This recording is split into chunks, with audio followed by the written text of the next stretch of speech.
আসসালামু আলাইকুম প্রিয় দেশবাসী, কেমন আছেন? আশা করি ভালো আছেন। দুঃখ লাগে একটাই যে আজকে আরব আমিরাতে আমাদের প্রবাসী ভাইয়েরা কারাবন্দী আছে। তাদের উদ্দেশ্যে কিছু কথা বলতে চাই। নতুন দেশ গড়তে গিয়া আমাদের প্রবাসী ভাইয়েরা আজকে কারাবন্দী। তো প্রবাসী ভাইয়েরা যে রেমিটেন্স পাঠায়, এই যে আমি যে কাজটা করতেছি, এই কাজ করে কিন্তু বাংলাদেশে রেমিটেন্স পাঠায় 12 ঘন্টা কাজ করে। তো বাংলাদেশে নতুন সরকার আসুক আর যেই সরকারই আসুক, তাদের যে দৃষ্টি আকর্ষণ করে বলছি, আমাদের ভাইয়ের কারাবন্দি যদি মুক্তি না হয়, তাহলে আমরা প্রবাসীরা রেমিটেন্স পাঠাবো কিনা সেটাও সিকিউরিটি দিতে পারতেছি না, অনিশ্চিত। কারণ আমার ভাই থাকবে কারাগারে দূরপ্রবাসে, আর আমরা রেমিটেন্স পাঠাবো বাংলাদেশ গড়ার জন্য। এটা যদি ভাবেন তাহলে ভুল।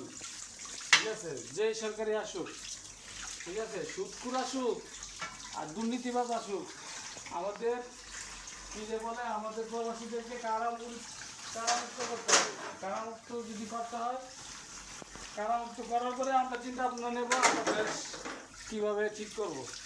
ঠিক আছে, তো রাত যখন আসে সকালও কিন্তু আসে। একদিনে এক মাঘে শীত যায় না, মাঘ কিন্তু আবার ঘুরে আসে, বছরের বছর ঘুরে আসে। তো উস্কানিমূলক কথা বলতে চাই না, কারণ উস্কানিমূলক কথা বললে নিজের দেশকে সম্মান করতে চায় না। দেশটা সবার কারো বাপের না। যদি এই দেশ সবার মাথার থাকে, তাহলে আমার ভাই যারা কারাগারে আছে তাদের নিঃস্বার্থে মুক্তি চাই। ঠিক আছে, এই মুক্তি করতে হইলে আমার বাংলাদেশের নতুন যে সরকার, তাকে পদক্ষেপ নিতে হবে।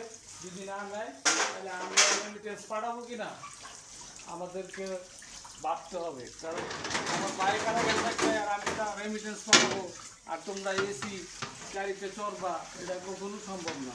তো সবাই ভালো থাকবা, সুস্থ থাকবা। বিদায় নিচ্ছি আমি আজকের মতো।